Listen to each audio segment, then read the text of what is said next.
नमस्कार विद्यार्थी मित्रांनो, रुपाली आरजे एज्युकेशन या यूट्यूब चॅनलवर तुमचं सर्वांचं स्वागत आहे. तर आज आपण पाहणार आहोत इयत्ता चौथीमधील 10 अपूर्णांक.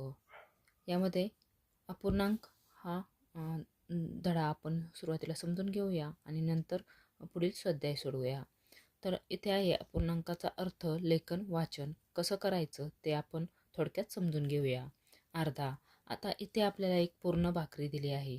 या भाकरीचे या चित्रात पूर्ण भाकरी आहे आणि या चित्रात तुम्हाला दिसत आहे की या भाकरीचे 2 भाग केले आहेत. अर्धी भाकरी इकडे आणि अर्धी भाकरी इकडे. म्हणजेच एक भाकरी जर दोघांच्यात वाटायची म्हणले तर तिचे आपण 2 भाग करतो. त्यातला एक भाग म्हणजेच पूर्ण भाकरीचा अर्धा भाग होतो. म्हणजे हा जो भाग केला आहे तो पूर्ण भाकरीचा अर्धा भाग आहे आणि इकडचा जो भाग आहे तो पण ह्या भाकरीचा अर्धा भाग आहे. पहा, कोणत्याही एका वस्तूचे 2 समान भाग करून त्यातील एक भाग घेतला तर तो त्या वस्तूचा अर्धा भाग होतो. पूर्ण वस्तूचा अर्धा भाग म्हणजे इथे एक बॉक्स आहे, त्या बॉक्सचे 2 भाग केले आहेत. इकडे एक भाग आहे आणि इकडे एक आहे. म्हणून हा त्या बॉक्सचा अर्धा भाग आहे आणि हा दुसरा पण ह्या बॉक्सचा अर्धा भाग. तर अर्धा भाग म्हणजेच 1/2 ह्या अपूर्णांकाने दाखवला जातो. आता हा जो एक भाग आहे त्या या भाकरीचा पावभाग आहे. हा एक भाग आहे तो पावभाग आहे. एका वस्तूचे 4 समान भाग करून त्यातील एक भाग घेतल्यास तो भाग 1/4 या अपूर्णांकाने दाखवतात. म्हणजेच ही जी एक भाकरी आहे तिचे 4 भाग केले, 1 2 3 4 म्हणून इथे 4 लिहिले आणि त्यातील पावभाग म्हणजे त्यातील एकच भाग आपण एक जणाला देणार आहोत म्हणून 1/4. म्हणजेच हा जो एक बॉक्स आहे त्याचे 4 भाग केले, 1 2 3 4. एकूण भाग किती? 4 आणि 4 पैकी 1 म्हणून त्या 1/4 असे. आणि याचे वाचन आपण 1/4 असे करतो. या केकचे आजोबांनी 4 समान भाग केले आहेत आणि त्यातील प्रत्येक भाग म्हणजेच पावभाग. या केकचा प्रत्येक एक भाग म्हणजेच पावभाग आणि उरलेला पाव केक स्वतःसाठी ठेवला. म्हणजे त्या आजोबांनी राजू, राणी, पिंकी यांना प्रत्येकी पावभाग दिला. प्रत्येकाला एक एक असा पावभाग दिला आणि उरलेला पाव केक स्वतःसाठी ठेवला. मग आजोबांनी 2 नातींना मिळून पाव म्हणजे अर्धा केक दिला. 2 नातींना म्हणजे दोघींना पाव असे भाग दिले आणि तिन्हीही पावभाग म्हणजेच पाऊण केक दिला. बघा, 4 भाग केले. असेच 1 2 3 4 भाग केले. त्यातले तिघींना पाव 1 2 3 असे 3 भाग दिले आणि स्वतःला एक भाग ठेवला. अर्धा आणि पाव म्हणजे देखील पाऊण होतो. म्हणजे याच्यातला अर्धा भाग आणि पावभाग ह्या दोघींना हा अर्धा भाग आणि त्याच्यात पुन्हा पाव मिळवला की तो पाऊण भाग होतो. म्हणजेच 3 भाग 1 2 3 हे 3 भाग मिळून पाऊण भाग होतात आणि एक भाग बाजूला राहतो. हे 4 भाग मिळून पूर्ण एक बॉक्स तयार होतो. कोणत्याही एका वस्तूचे 4 समान भाग केले, त्यापैकी 3 भाग घेतले तर घेतलेले एकूण भाग पाऊण भाग असतात. बघा, कोणत्याही एका संख्येचे 4 भाग केले आणि त्याच्यातले 3च भाग घेतले तर ते भाग पाऊण असतात. हा भाग 3/4 या अपूर्णांकाने दाखवतात. त्याचे वाचन 3/4 किंवा 3/4 किंवा असे करतात. आता इथपर्यंत आपल्याला समजले आहे. आता आपण स्वाध्याय सोडवायला घेऊया. पहा, स्वाध्यायात आपल्याला खालील सारणी पूर्ण करा असे दिले आहे. आता अपूर्णांक या बॉक्समध्ये आपल्याला अपूर्णांक दिले आहे. बेरीज रूपात लिहायचे आहेत. इथे आपल्याला त्यांची पट लिहायची आहे आणि ते गुणाकार लिहायचा आहे. तो गुणाकार किती वेळा आला हे आपल्याला ह्या चौकोनामध्ये लिहायचे आहे. आता आपण सोडूया. आता इथे पहा, 4/5 या अपूर्णांकाचे वाचन आपण 4/5 असे करणार. आता बेरीज स्वरूपात म्हणजे 4चे किती भाग झाले? 1 2 3 4. प्रत्येकाला एक एक भाग दिला. म्हणजेच हे 5 पैकी 1, दुसऱ्या एका मुलाला 5 पैकी 1, तिसऱ्याला 1 आणि चौथ्याला 1 असे 4 भाग झाले. पट रूपात 1/5 ची 4 पट असे आपण लिहितो. गुणाकार रूपात 1/5 गुणिले 4 म्हणजे त्याचा गुणाकार असा येतो 4 एके 4 आणि छेद 5. किती वेळा? 4 वेळा 1/5. म्हणजे 1/5 आपण किती वेळा लिहिलेत? 4 वेळा लिहिलेत. आता आपण दुसरं सोडवूया. 3/4. आता 3/4ची बेरीज कशी येणार? 3 म्हणजे 4 पैकी 3 म्हणजे 1 अधिक 4 अधिक 1 अधिक 4 अधिक 1 अधिक 4 म्हणजे इथे वरती 3 आहेत म्हणून 3 वेळा बेरीज 1 अधिक 4 1 अधिक 4 1 अधिक 4. आता पट रूपात लिहायचे आहे म्हणजेच 1 अधिक 4ची किती पट आहे? 1 2 3 3 पट आहे. पट. आता इथे गुणाकार रूपात लिहायचं आहे.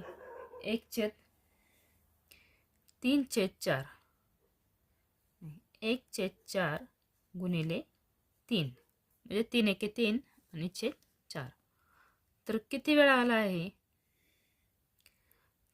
3 वेळा 1/4.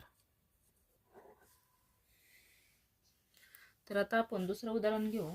3/7. आता इथे पण 1/7 3 वेळा आहेत अधिक 1/7 अधिक 1/7. तर इथे पट रूपात 1/7ची किती पट आहे? 1 2 3 3 पट. गुणाकार रूपात 1/7 गुणिले 3 किती वेळा? 3 वेळा 1/7. आता 5चं 1/6 इथे 5 वेळा आलाय. 5 वेळा इथं 5 आहे म्हणून 5 वेळा आपल्याला 1/6 1/6 1/6 अधिक 1/6 म्हणजे 6चे 5 भाग. ह्या 6चे आपण 5 भाग केलेले 1 2 3 4 5 आणि 1/6ची 5 पट.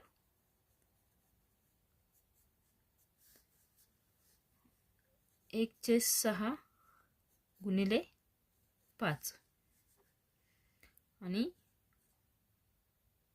5 वेळा 1/6. अशा प्रकारे ही सारणी आपल्याला पूर्ण करायची आहे. आता आपण खालील उदाहरण पाहू. खालील आकृत्यामधील रंगवलेले व न रंगवलेले भाग अपूर्णांकात लिहा व त्याचे वाचन शब्दात लिहा. आता आपण याचे वाचन करूया. पहिल्या याच्यामध्ये आपल्याला आकृती दिली आहे. नंतर रंगवलेला अपूर्णांकचे वाचन करायचे आहे. नंतर त्याचे वाचन कसे केले ते लिहायचे आहे. न रंगवलेला भाग इथे लिहायचा आहे आणि त्याचे वाचन इथे लिहायचे आहे. चला तर मग आता हे सुरुवातीचे आकृती आहेत. त्याचे किती भाग आहेत? 1 2 3 4 5 6 7 8 म्हणून इथे खाली 8 लिहिले आहेत. 8 पैकी किती रंगवलेत? 1 2 3 म्हणून इथे 3 लिहिले आहेत. त्याचे वाचन 3/8 असे आपण करतो. इथे आपण 3/8 असे नाही म्हणत, 3/8 असे लिहिले तरी चालते. न रंगवलेला अपूर्णांक किती आहे? 1 2 3 4 5 म्हणून वरती 5 आणि सगळे टोटल किती आहे? 1 2 3 4 5 6 7 8 म्हणून 8 म्हणजेच 8 पैकी 5 काय केलेत? रंगवले नाहीत. म्हणून आपण इथं वाचन लिहायचे आहे 5/8. चला आता आपण दुसरे उदाहरण सोडवू. दुसरी सारणी आपण पूर्ण करू. आता इथे टोटल भाग किती आहेत ते आपण मोजू. 1 2 3 4 5 6 7 8 इथे पण 8च आहेत.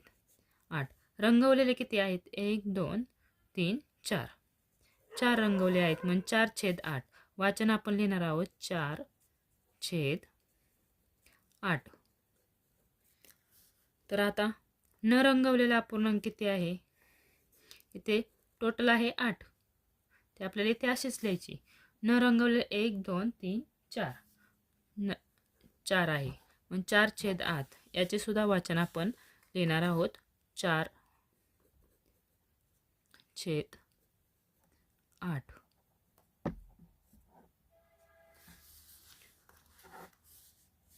आता आपण पुढील उदाहरण सोडू.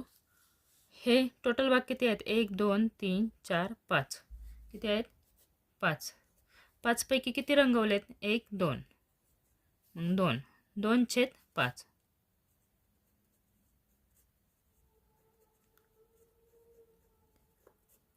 न रंगवलेले भाग किती आहेत? आता टोटल भाग इथे 5, इथे असेच लिहायचे. न रंगवलेले किती? 1 2 3. मग इथे लिहायचे 3/5. त्याचे वाचन लिहायचे 3/5. त्याच्यानंतर 1 2 3 4 5 6. इथे किती भाग आहेत? 6. टोटल भाग द्यायचे 6. टोटल लिहिल्यानंतर रंगवलेला भाग किती? एकच भाग रंगवला आहे. मग 1/6. इथे वाचन लिहायचं आहे 1/6. पहा, तुम्हाला समजलं असेल. आता इथे टोटल किती आहे? याचे 6 आहे, म्हणून 6 खाली लिहायचे. मग 6 पैकी किती न रंगवलेले आहेत? 1 2 3 4 5. इथे आपल्याला 5 लिहायचे आहे. मग वाचन काय करायचे? 5/6. 5/6. शेवटचं पाहूया आपण. आता टोटल किती आहे? 1 2 3 4 5 6 7. टोटल किती आहे? 7. 7 पैकी किती रंगवलेत? 1 2 2च रंगवलेत. 2/7. 2/7. आता इथे टोटल आहे 7. किती न रंगवलेले आहेत? 1 2 3 4 5. 5 भाग न रंगवलेले आहेत, म्हणून आपण इथे 5 लिहिले. 5/7.